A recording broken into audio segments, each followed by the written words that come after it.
आप संकल्प करें, आप प्रतिज्ञा करें, तब आपके पिता का जो वचन है मैं आपको सुनाऊं। राम जी के हृदय में बड़ी पीड़ा हुई और उन्होंने कहा, मां तुम मुझ पर विश्वास नहीं करती। रामोधुर्ना विभाषते, राम कभी दो बात नहीं करता।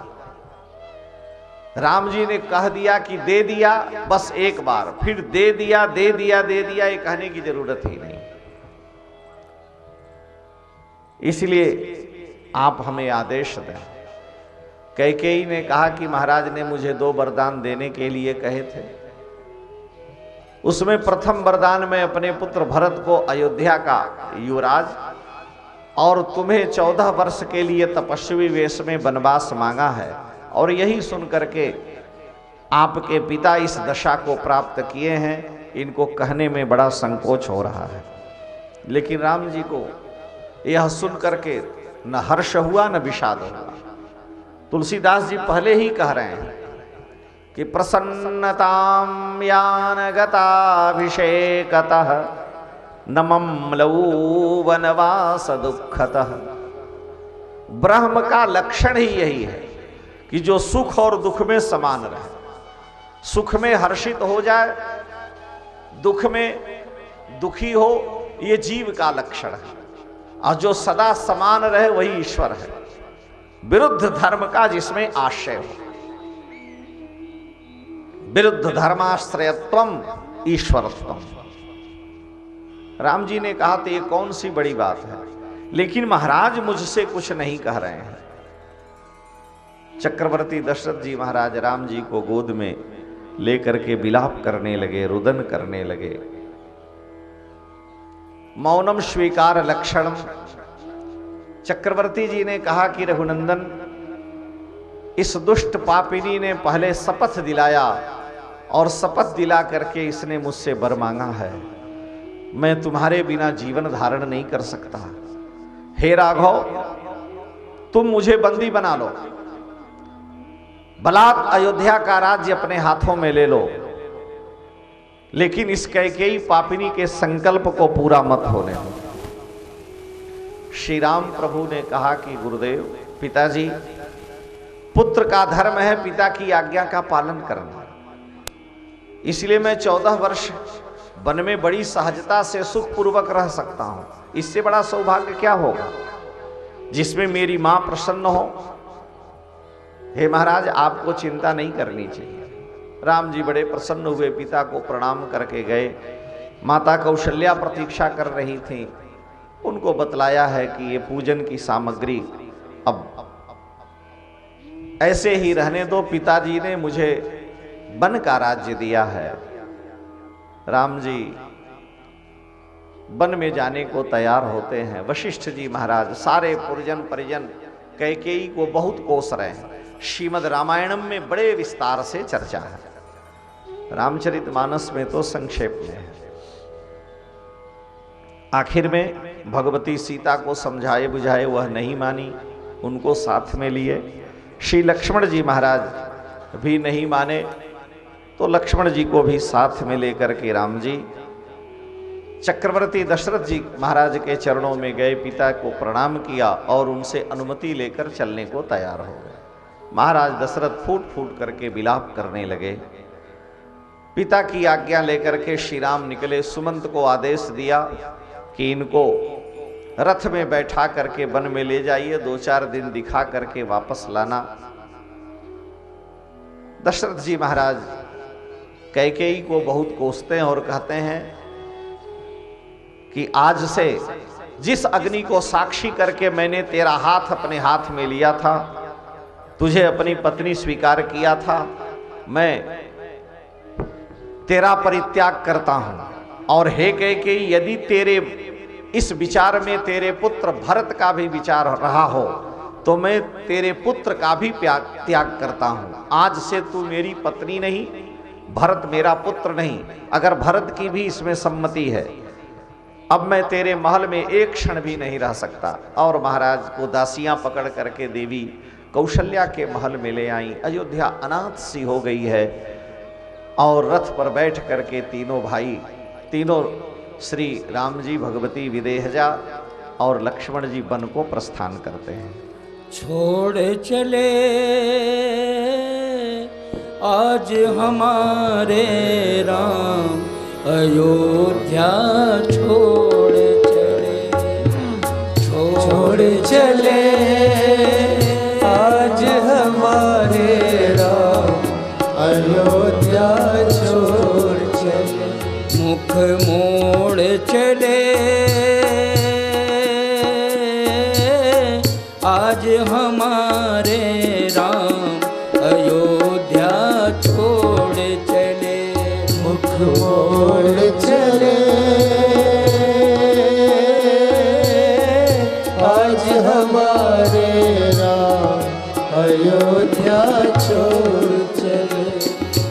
नगर नगर में डगर डगर बिच रोवे प्रजापुर वासी,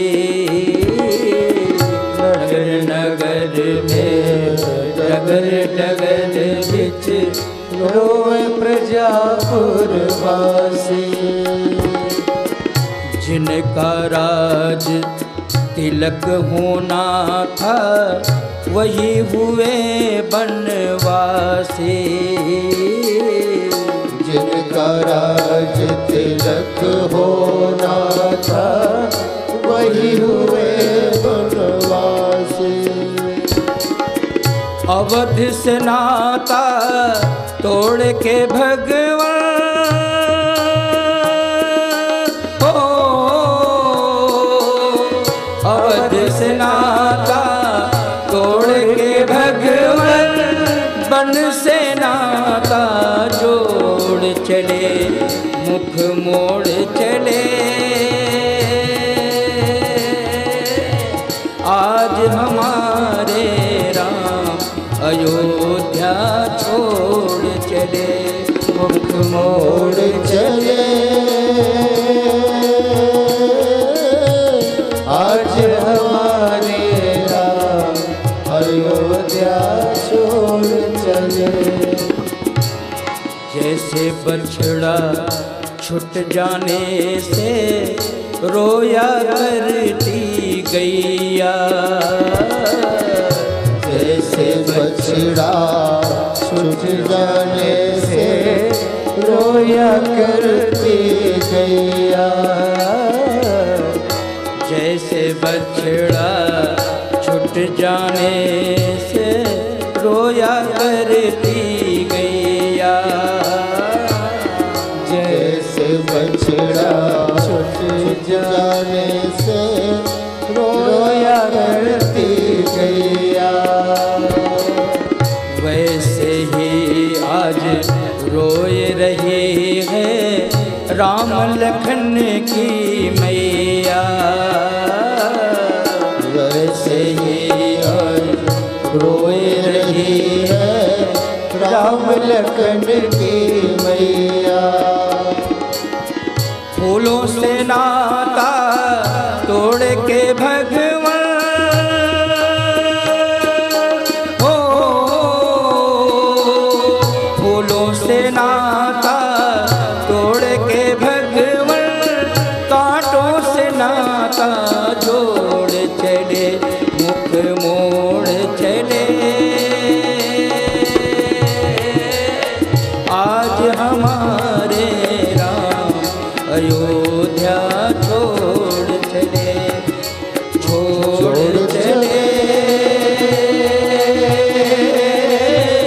आज हमारे राम अयोध्या छोड़ चले, अयोध्या छोड़ चले, अयोध्या छोड़ चले। समस्त अयोध्या की प्रजा श्री राम के वियोग को सहन नहीं कर सकने के कारण साथ चल दी है। सभी कैकेयी को कोसते हैं कि यह अभागिनी मनुष्यों से रहित नरहीन अयोध्या में शासन करे। इस पापिनी के राज्य में हम नहीं रह सकते, हम सबके जीवन धन रघुनाथ जी ही नहीं रहेंगे तो हम अयोध्या में रह कर क्या करेंगे। जिस चक्रवर्ती दशरथ जी के वैभव को देखकर देवता कुबेर इंद्र वरुण भी लज्जित होते थे, अपने पिता के राज्य को श्री राम जैसे मार्ग में आने वाले वृक्ष, महल, लता पताओं और सारे पदार्थों को देखता हुआ व्यक्ति निकल जाता है, तनिक भी उसका उससे लगाव नहीं होता, उसी तरह से एक पथिक की तरह से श्री राम भगवती सीता और लक्ष्मण के साथ रथ पर बैठे हुए अयोध्या से जा रहे हैं और सारी प्रजा उनके साथ लगी है। कीर के कागर ज्यों निपचीर विभूषण उपम अंग निपाई, औधत जी मगबास के रूख ज्यों पंथ के साथ ज्यों लोग लुगाई, संग सुबंधु पुनीत प्रिया मनोधर्म क्रिया धरि देह सुहाई, राजीव लोचन राम चले तजि बाप को राज बटाऊ किनाई, कागर कीर्यो जो भूषण चीर शरीर लस्यो तज नीर जुकाई, मातु पिता प्रिय लोग सबे सन्मानी सुभाय स्नेह सगाई, संग सुभामिनी भाई भलो दीन द्वैध हुए पहुनाई, राजीव लोचन राम चले तजि बाप को राज बटाऊ किनाई। कमल नयन श्री राम अयोध्या को उसी प्रकार से छोड़कर चल दिए जैसे कोई पथिक मार्ग में आने वाली वस्तुओं को बड़े निरपेक्ष भाव से छोड़कर चल देता है। मुनि का वल्कल वेश है, तीनों रथ पे बैठे हुए जा रहे हैं। तमसा के तट पर रात्रि में विश्राम हुआ। सारे अयोध्या की प्रजा साथ में है। रात्रि में ही जग करके राम जी ने सुमंत जी से कहा कि सुमंत जी,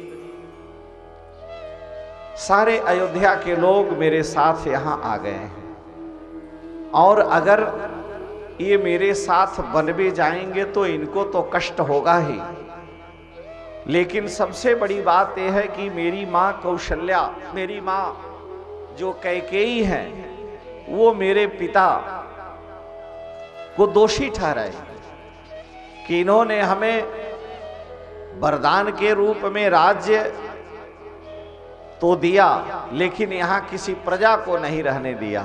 ऐसी दशा में कैकेयी के द्वारा संभव है पिता को कष्ट हो, दुख हो, तो प्रजा अयोध्या को लौट करके जाए।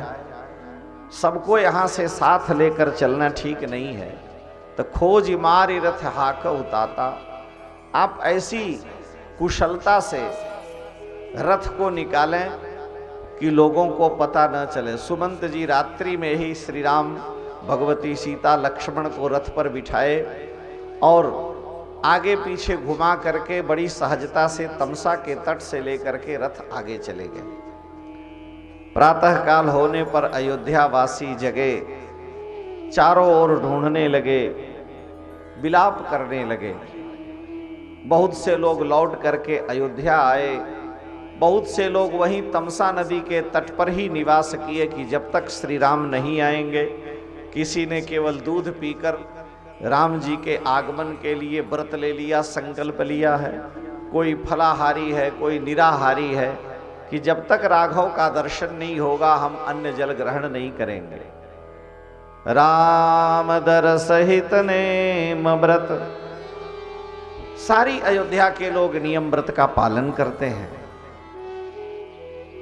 और प्रभु श्री रामभद्र वहां से विदा होकर के सुमंत जी के साथ भगवती गंगा के पावन तट पर पहुंचते हैं।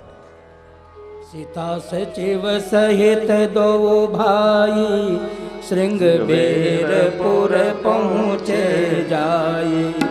उतरे राम देव सरि देखे, कीन दंडवत भरस बिसेके।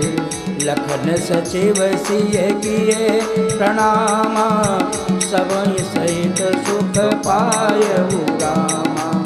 गंग सकल मूल मंगल मूला, सब सुख करनि हरनि सब शूला। कही कही कोटिक कथा प्रसंगा, राम बिलो कही गंग तरंगा। सचिव ही अनुज ही प्रिय ही सुनाए, बेबुध नदी महिमा अधिकारी। मज्जन के न पंथ श्रम गयऊ, सुच जल पियत मुदित मन भयऊ। सुमिरत जाहि मिटहि श्रम भारो, तहि श्रम यम लौकिक व्यवहार।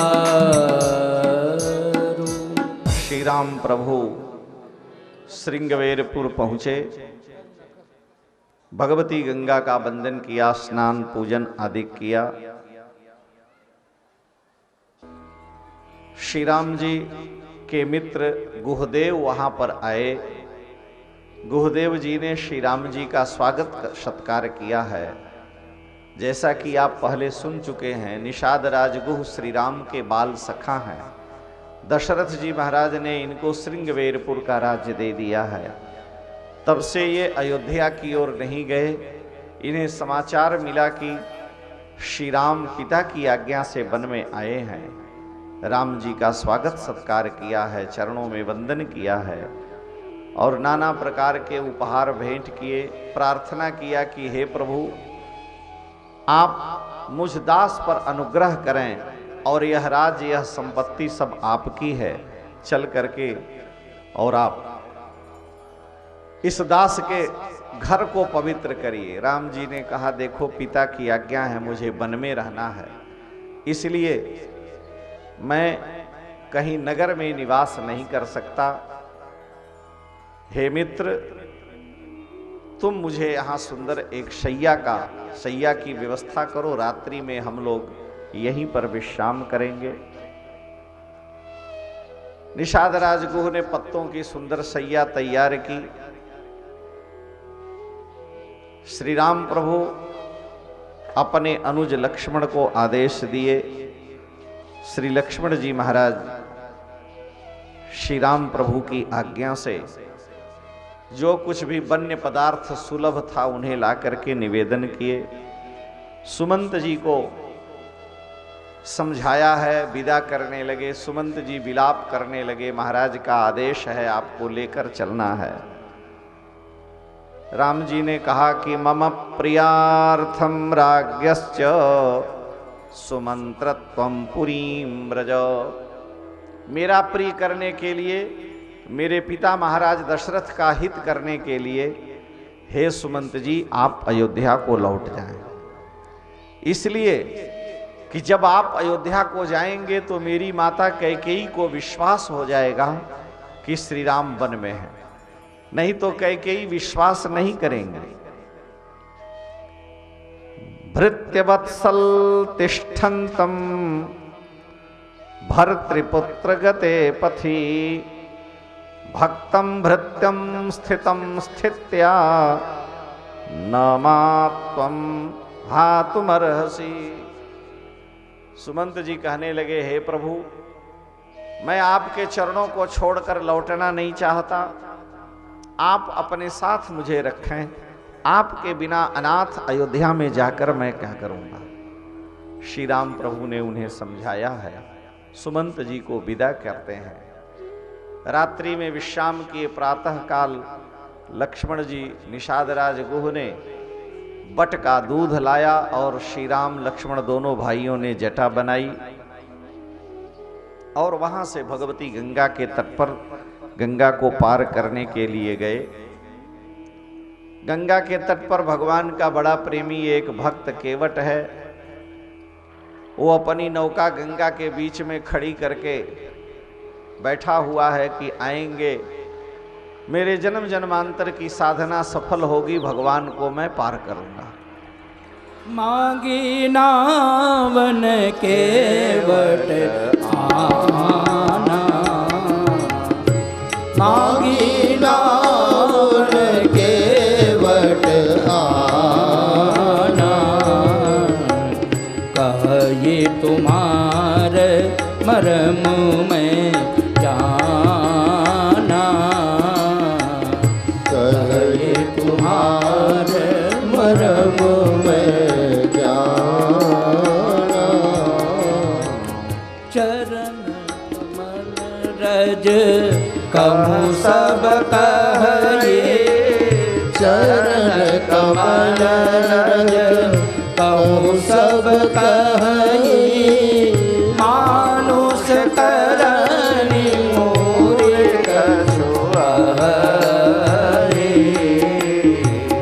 मानुष करनी मोरे कछुआरे। छुअत शिला। तुलसीदास जी महाराज कवितावली रामायण में कहते हैं कि जो उदार चक्र चूड़ामणि रघुनंदन श्री राम प्रभु हैं, जो महादानी हैं, जिन परमात्मा से सारा जगत याचना करता है, मांगता है, ये कैसी विडंबना है। ब्रह्मा, भगवान शिव, श्री इंद्रदेव, देवता भी जिनके श्री चरणों के प्राप्ति की कामना करते हैं, बड़े बड़े महात्मा, अमलात्मा, विमलात्मा लोग भी जिन परमात्मा से कुछ चाहते हैं, आज वे ही रघुनंदन श्री राम केवट से याचना कर रहे हैं। समय की ऐसी विचित्र विडंबना ही है। तुलसीदास जी महाराज कहते हैं कि नाम अजामिल से खल कोटि अपार नदी भव बूढ़त काढ़े।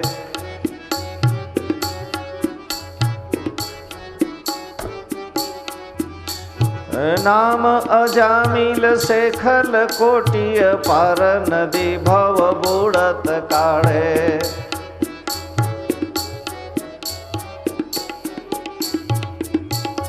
जिनका पावन नाम, जिनके नाम का स्मरण करने से अजामिल जैसे पतित लोग भवसागर से तर जाते हैं। कैसी विचित्र दशा है कि जो सुमिरे गिरि मेरु शिलाकन होत अजाखुर बारे दिबाड़े। जो सुमिरे गिरि मेरु शिलाकन होत अजाखुर बारे दिगाड़े। जिन परमात्मा का नाम लेने से समुद्र गऊ के खुर के बराबर हो जाता, बड़ी सहजता से व्यक्ति पार कर लेता है। हिमालय पर्वत जिनका स्मरण करने से वो शिलाकन, एक पत्थर के टुकड़े के समान हो जाता है। जो सुमिरे गिरि मेरु शिलाकन होत अजाखुर बारे दिबाढ़े। तुलसी जेहि के पद पंकज ते प्रगटी तटिनी जो हरे अगगाणे। जिनके चरणों से भगवती गंगा निकली हैं। तुलसी जेहि के पद पंकज ते प्रगटी तटिनी जो हरे अगगाणे।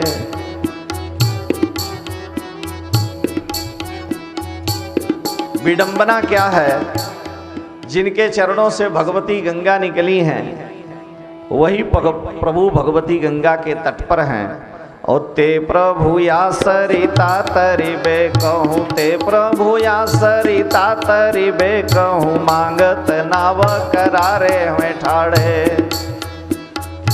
ते प्रभु या सरिता तरिबे कह, मांगत हुए ठाड़े।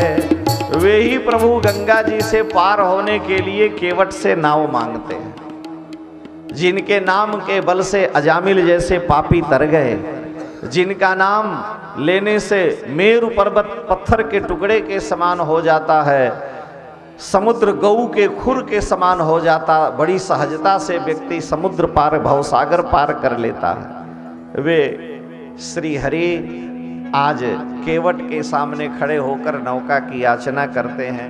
गोस्वामी जी कह रहे, मांगी नाव न केवट आना, कही तुम्हार मरम में जाना।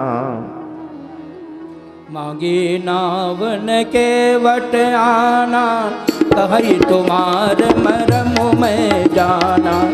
चरण कमल रज कहूँ सब कही, मानुष करनी मोर कछुआई। छुवत शिला भई नारी सुहाई, पावन तेन काट कठिनाई।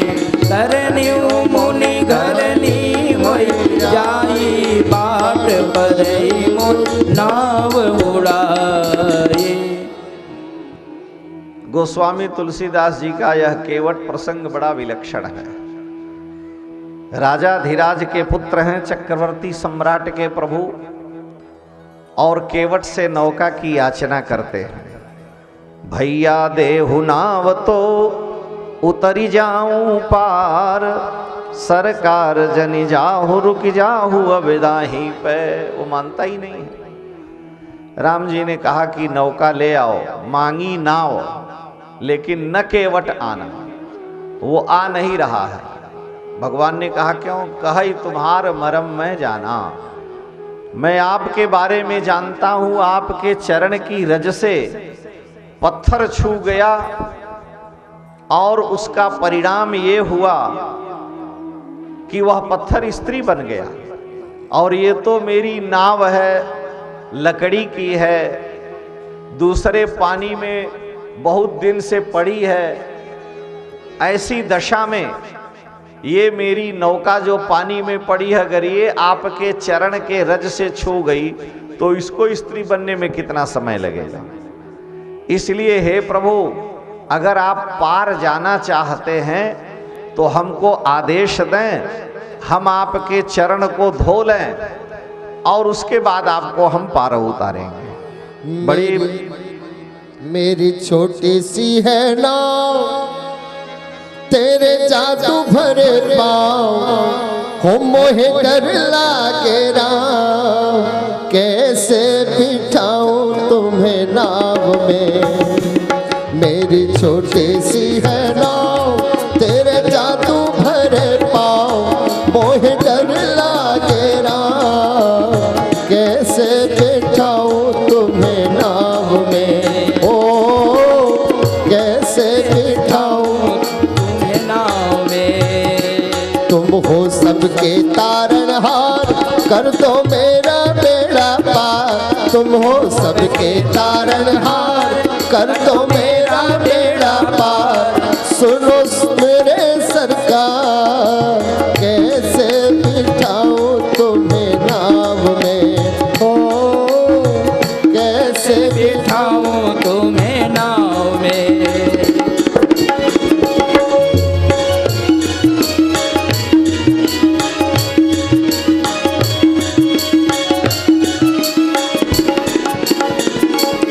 एक पत्थर से बन गई नारी, हो एक पत्थर से बन गई नारी। हो एक पत्थर से बन गई नारी।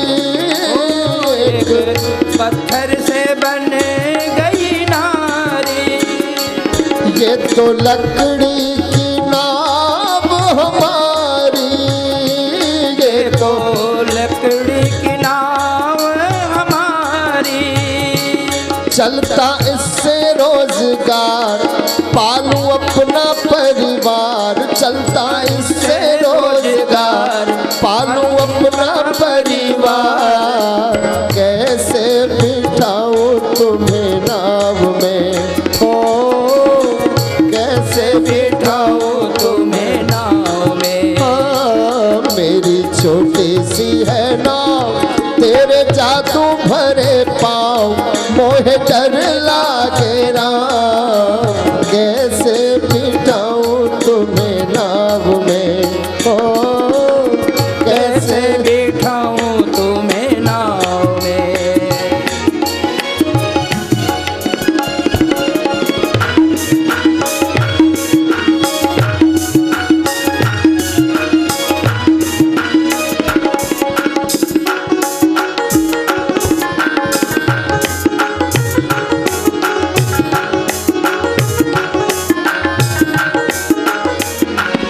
एक मानो तो बात बिठा लूं, एक मानो तो बात बिठा लूं, ओ पहले चरणों की धूल हटा लूं, पहले चरणों की धूल हटा लूं। यदि होवे मंजूर, सुनो सुनो जी हुजूर, यदि होवे मंजूर, सुनो सुनो जी हुजूर, नाम जी बिठाऊं तुम्हें नाव में, हो तभी बिठाऊं तुम्हें नाव में। मेरी छोटी सी है नाव, तेरे जादू भरे पाँव, मोहे डर लागे राम, कैसे बिठाऊं तुम्हें नाव में, ओ कैसे बिठाऊं तुम्हें नाव में।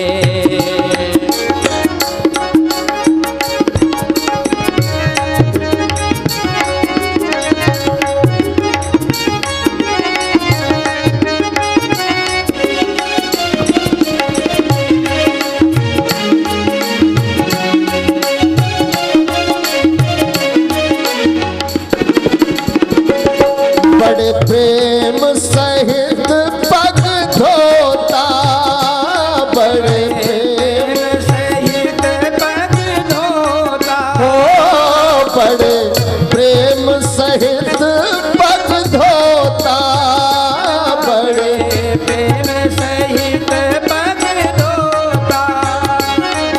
पाप जन्म जन्म के खोता, जन्म जन्म के धोता। हो के मन में प्रसन्न, हो के मन में प्रसन्न, करे राम दर्शन, हो करे राम दर्शन। ओ संग सीता लक्ष्मण, आओ बिठाओ तुम्हें नाव में, आओ बिठाओ तुम्हें नाव में। मेरी छोटी सी है नाव, तेरे जादू भरे पाँव, मोहे डर लागे राम, कैसे बिठाऊं तुम्हें नाव में, ओ कैसे बिठाऊं तुम्हें नाव में। मेरी छोटी सी है नाव, तेरे जादू भरे पाँव, मोहे डर लागे राम, कैसे नाव चलाता, धीरे धीरे से नाव चलाता। गीत मन में खुशी के गाता, गीत मन में खुशी के गाता।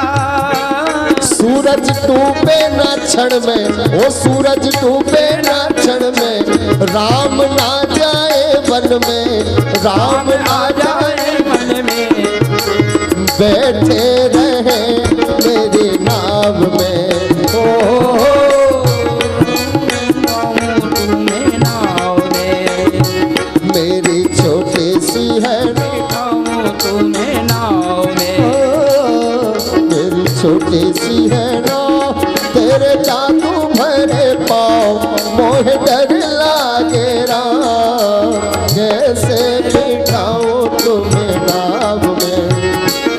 तुम हो सबके तारणहार, कर दो मेरा बेड़ा पार। तुम हो सबके तारणहार, कर दो मेरा बेड़ा पार। सुनो सुनो जी सरकार, ऐसे बिठाऊं तुम्हें नाव में। हो कैसे बिठाऊं तुम्हें नाव में। कैसे बिठाऊं तुम्हें नाव में। हो कैसे बिठाऊं तुम्हें नाव में।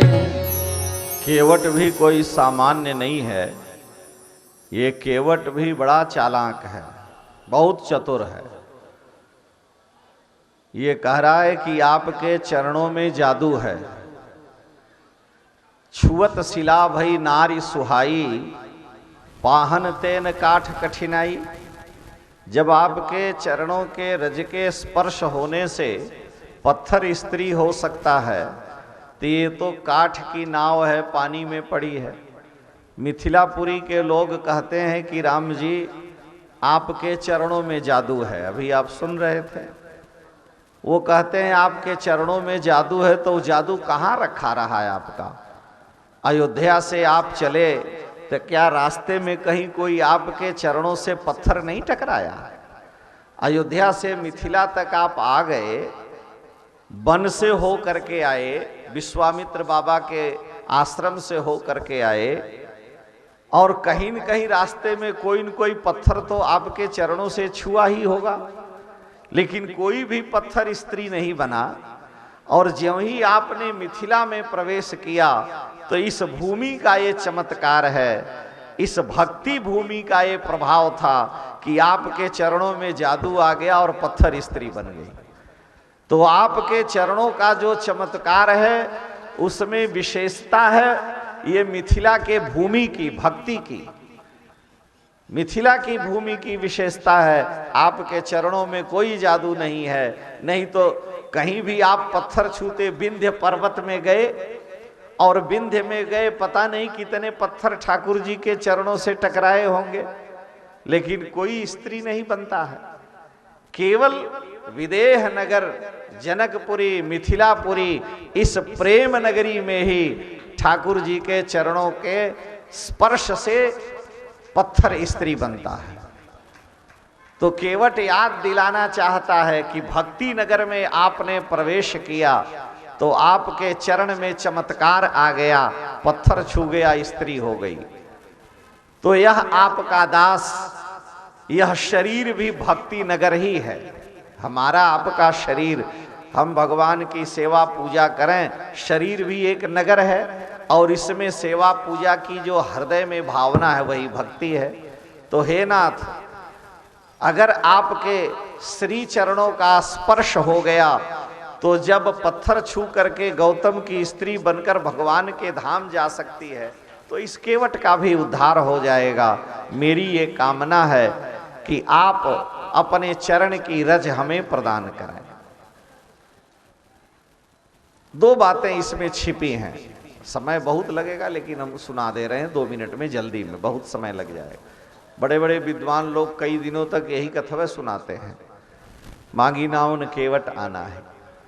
राम जी ने नौका नहीं मांगी, केवट स्वयं आ गया, ये भी भाव है। मांगी नाव न केवट आना, क्योंकि राम जी क्यों मांगेंगे, परंतु भगवान ने सोचा ये भक्त है, इस भक्त का उद्धार हो जाए, इसलिए मांगी नाव, लेकिन न केवट आना। वो नहीं आ रहा है। क्यों नहीं आ रहा? कहता है हम आपके प्रभाव को जानते हैं। कही तुम्हार मरम न मैं जाना। तुलसीदास जी कहे कि जनक जी भी राम जी के मरम को नहीं जानते। लक्ष्मण हूँ यह मरम न जाना। और वो केवट अपढ़ व्यक्ति, स्कूल का मुंह नहीं देखा, कहता है कही तुम्हार मरम मैं जाना, मैं आपका रहस्य जानता हूं। कैसे जानता है? भगवती भक्ति की कृपा से। भक्ति से व्यक्ति सब कुछ जान सकता है, भगवान भक्ति के वश में है। वो कहता है कि आपके चरणों में जादू है। कहे तुम्हार मरम में जाना। आपके चरणों की विशेषता क्या है कि छुअत शिला भई नारी सुहाई, पाहन तेन काठ कठिनाई। और चरण कमल रज कह सब कहीं, मानुष करण मूरी कछुअहि। आपके चरण रज की ऐसी महिमा है, तुलसीदास जी महाराज लिख रहे हैं, वो कहता है कि चरण कमल रज कहूं सब कहीं, मानुष करण मूरी कछुअहि। आपके चरण की रज मानुष करने वाली है, मनुष्य बना देने वाली है। हम लोगों का शरीर मनुष्य शरीर है, लोग व्यवहार में कहते हैं कि इसमें तनिक भी मनुष्यता नहीं है, ये पशु है। मनुष्य होना सरल है, मनुष्य होना सरल है, लेकिन मनुष्यता आना कठिन है। हम मनुष्य हो गए कोई बड़ी बात नहीं, लेकिन हम विचार करें हम में मनुष्यता आई कि नहीं, हम मानव गुणों से संपन्न हुए कि नहीं। केवट कहता है आज तक जो भी इस नदी के तट पर, गंगा के तट पर आया है, वह हमको कोई नौकर समझता था, कोई गरीब समझता था, कोई एक दास समझ करके कि किसी की नाव चलाता है, 2 पैसा देता चला जाता। किसी ने मुझे मनुष्य उस रूप में नहीं समझा, दास समझा, नौकर समझा, तुच्छ व्यक्ति समझा। लेकिन आज इस भगवती गंगा के तट पर हे राघव आप आए हैं, और आपके चरणों की रज में यह चमत्कार है कि वह जीव को मनुष्यता प्रदान कर देती है। जिसने आपके चरण की रज लिया, जिसने आपके चरणों को पकड़ा, उसमें मनुष्यता आ जाती है।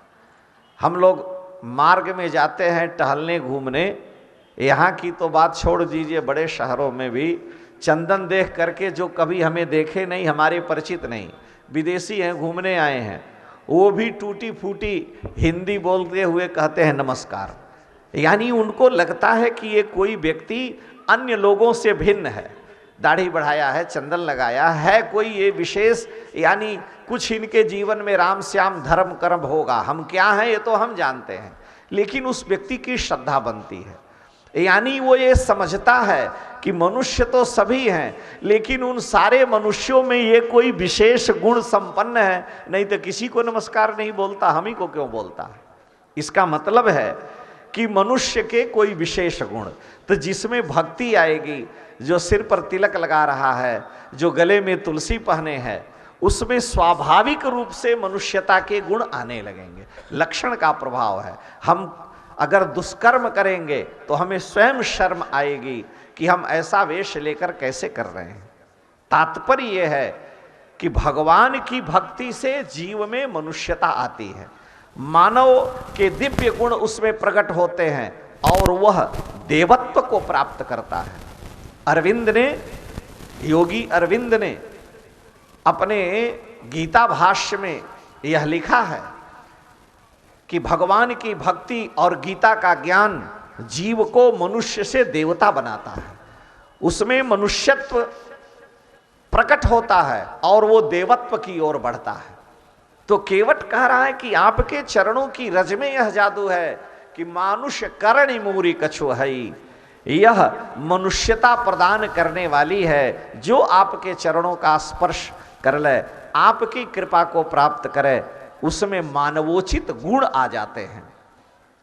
इसलिए हे प्रभु, अभी तक मैं दास था, नौकर था, मजदूर था, लेकिन अगर आप कृपा कर देंगे तो मैं भी लोगों की दृष्टि में एक मनुष्य हो जाऊंगा, मुझे भी वह यश वह कीर्ति मिल जाएगी। इसलिए हे नाथ, हे प्रभु, मानुष करण मूरी कछु हई, चरण कमल रज कह सब कहीं। आप हम पर कृपा करें, मैं आपके चरणों को धो लूं, फिर आपको नाव में बैठाऊंगा।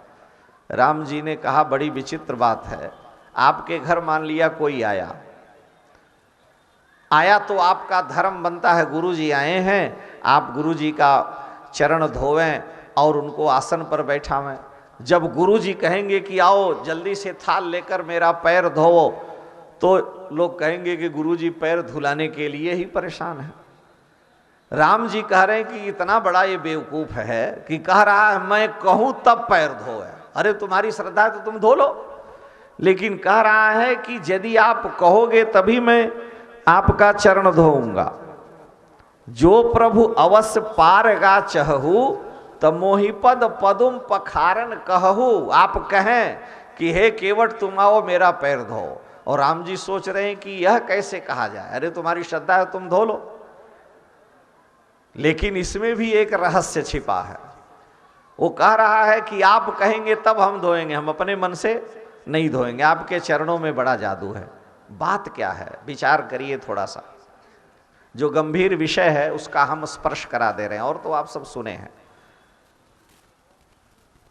उद्धव जी वृंदावन में आए और वहां से लौट करके गोपियों की दशा देख करके भगवान कृष्ण के पास गए और हाथ जोड़ लिए, श्री कृष्ण के चरणों में प्रणाम किए। और उद्धव जी ने कहा कि हे प्रभु, हे श्री कृष्ण, आप हम पर इतनी कृपा करो कि मैं ब्रज में ही निवास करूं और ब्रज की ही कोई लता पता बन जाऊं, ब्रज में ही कोई पत्थर लता पता वृक्ष हमें बना दो, उस ब्रज भूमि में ही मेरा वास हो, और ये गोपियां जब ब्रज के गलियों में बीथियों में चलें, उनके चरण की रज उड़े तो लता पता पेड़ बने हुए हम उद्धव पर कभी न कभी पड़ जाएगी तो मैं भी धन्य हो जाऊंगा, तर जाऊंगा। ये भागवत में उद्धव जी भगवान से कहते हैं।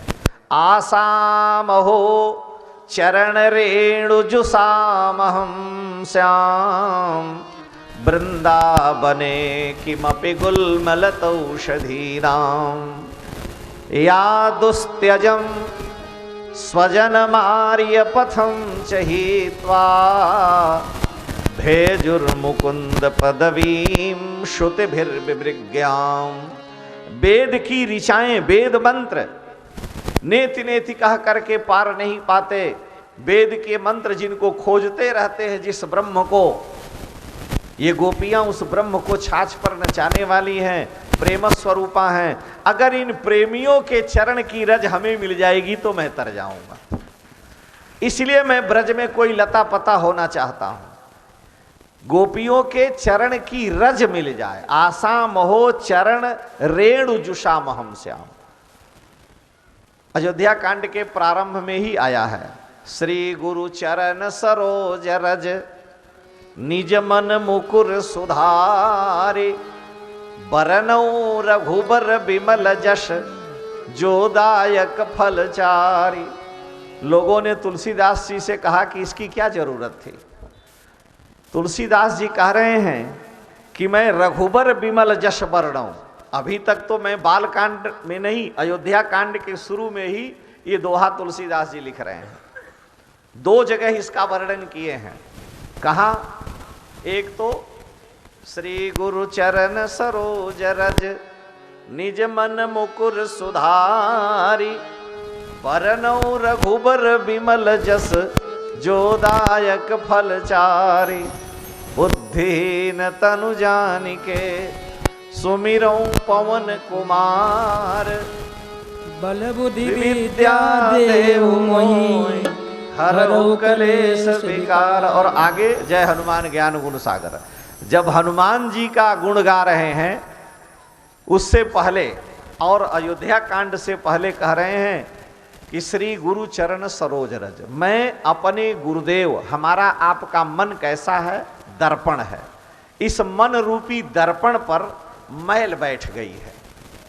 ये मन रूपी दर्पण, मन हमारा आपका दर्पण शीशे की तरह से स्वच्छ था, लेकिन 84 लाख योनियों में हम चक्कर काटे, कुकर सुकर मच्छर बिच्छू क्या क्या हुए, संसार में भी आए तो काम क्रोध लोभ मद मत्सर छल छद्म की मैल उस दर्पण पर बैठ गई।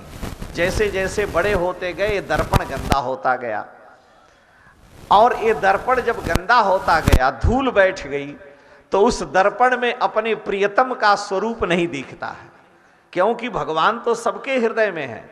दिख क्यों नहीं रहे कि हृदय रूपी दर्पण पर इतनी मोटी, शीशे पर इतनी मोटी मैल बैठ गई है, धूल बैठ गई है कि वो धूल स्वरूप देखने नहीं देती है। अब उपाय क्या है? अगर दर्पण गंदा हो गया तो उस दर्पण को धोने से काम नहीं चलेगा। अगर रज लगी है, दर्पण पर धूल बैठी है, तो उस धूल को धूल से ही साफ किया जा सकता है। धूल को रज से ही साफ करें। तो तुलसीदास कह रहे हैं गोस्वामी जी कि मैं अपने गुरुदेव के चरण की रज से, गुरुदेव के कृपा रूपी चरण की रज से, श्री गुरु चरण सरोज रज निजमन मुकुर सुधारी, अपने मन रूपी दर्पण को जो गंदा हो गया है उसको पहले साफ कर रहा हूं। यानी मेरे गुरुदेव कृपा करें, उनके चरण की रज मिले, मेरा मन रूपी यह जो दर्पण है ये जब साफ हो जाएगा तब वर्णौ रघुबर विमल जस, तब राम जी का हम निर्मल जस वर्णन कर सकते हैं। और अगर हमारा मन रूपी दर्पण गंदा है, उस पर मैल बैठी है, धूल बैठी है, तो उसको दूसरे किसी चीज से छुड़ाया नहीं जा सकता। गुरुदेव के चरण की रज से ही धूल को धूल से ही छुड़ाया जा सकता है। लेकिन ये धूल जो जमी है उसको गुरुदेव के चरण की रज से साफ होगा। क्यों कि गुरुदेव के चरण नख चंद्रिका से ये दर्पण साफ हो जाएगा। पहले ही शुरू में ही उन्होंने कहा कि मैं गुरुदेव के चरण नख चंद्रिका का बंधन करता हूं। बंदौ गुरुपद पदुम परागा, सुरुचि सुबास सरस अनुरागा, अमीय मूरी में चूरन चारो, समन सकल भवरुज परिवारो। तो गुरुदेव के चरण की रज से मन रूपी दर्पण जब निर्मल होगा तो उसके बाद राम जी का जश बड़ी सहजता से हम गाएंगे। हनुमान जी का जस गाना है, हनुमान जय हनुमान ज्ञान गुण सागर, तो उससे पहले भी गुरुदेव की कृपा हो जाए, वो करुणा कर दें, उनके चरण की रज से हृदय हमारा स्वच्छ हो जाए, तो हनुमान जी का भी चरित्र दिखने लगेगा, हम वर्णन करेंगे राम जी का भी। लेकिन अयोध्या कांड के प्रारंभ में नहीं, बाल कांड के, अयोध्या कांड के प्रारंभ में कहते हैं, क्योंकि रघुबर माने राम जी भी होता है और रघुबर माने भरत जी भी होता है, दोनों रघुकुल में श्रेष्ठ हैं। तो राम जी के चरित्र का वर्णन करने में तुलसीदास जी को ज्यादा कठिनाई नहीं है, लेकिन भरत जी के चरित्र का वर्णन करने में पसीने छूटने लगेंगे। भरत महामहिमा जल राशि, भरत जी महाराज सामान्य नहीं हैं, क्योंकि भरत सरिस को राम स्नेही, जग जप राम लेकिन राम जप जेही। सारा संसार राम राम जपता हो, राम जी भरत भरत जपते हैं।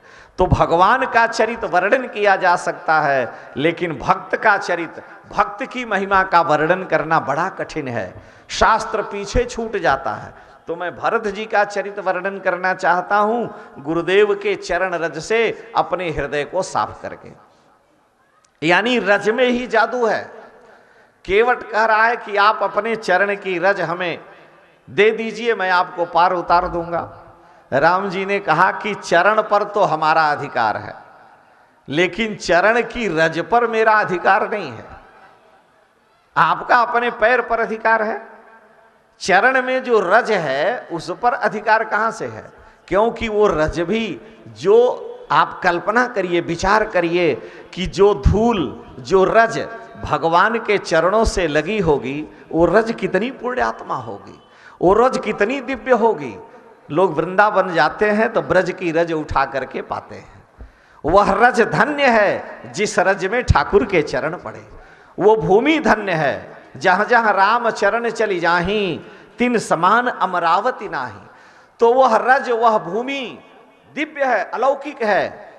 और केवट कहता है हमें आपके चरणों से ज्यादा प्रेम नहीं है, आपके चरण में लगी हुई जो रज है उस रज को हम चाहते हैं, क्योंकि रज से ही दर्पण साफ होगा। तो चरण की रज हमें दे दीजिए। और राम जी कह रहे हैं चरण पर मेरा अधिकार है, रज पर मेरा अधिकार नहीं है, तो मैं दूं कैसे? धर्म संकट खड़ा है।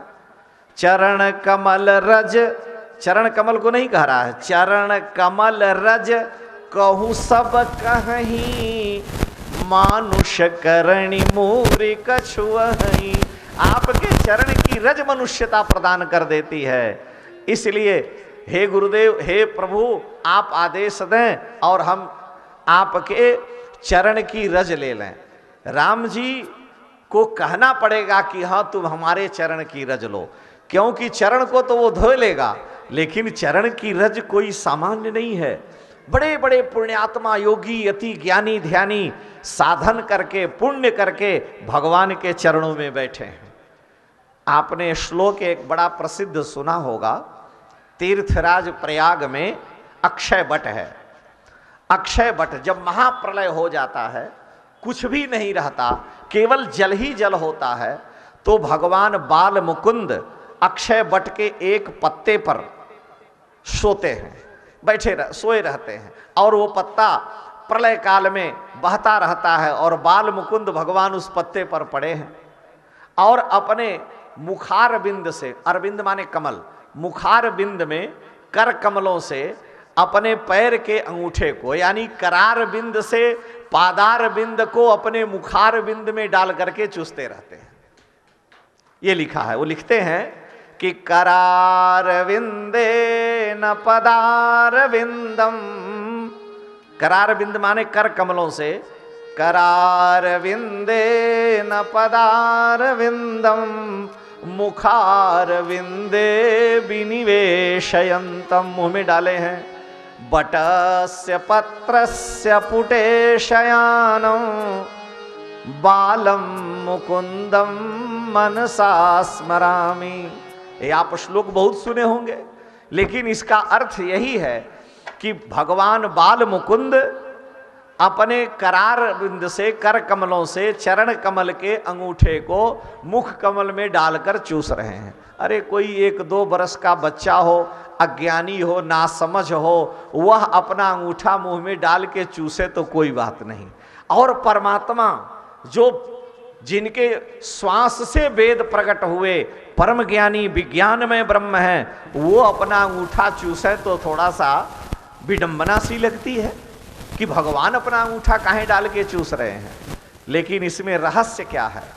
सारी सृष्टि समाप्त है, महाप्रलय है, जो चिरंजीवी हैं, लंबी आयु के लोग, वो भगवान के पेट में चले गए हैं, लेकिन जो बड़े बड़े योगी यति ज्ञानी ध्यानी महात्मा संत फकीर हैं, वो भगवान के चरणों को ही पकड़े हैं। वो रजकण के रूप में ठाकुर जी के चरणों में बैठे हैं। वो कहे हम पेट में नहीं जाएंगे, हम तो मुख दर्शन करते रहेंगे, हमारी यही कामना है, आपसे दूर न जाएं। तो भगवान ने कहा जब तुम हमारा मुख देखोगे तो हम तुमको अपने अंगूठे को मुंह में डाल के चूसते रहेंगे, हम तुम्हें देखें तुम हमें देखो।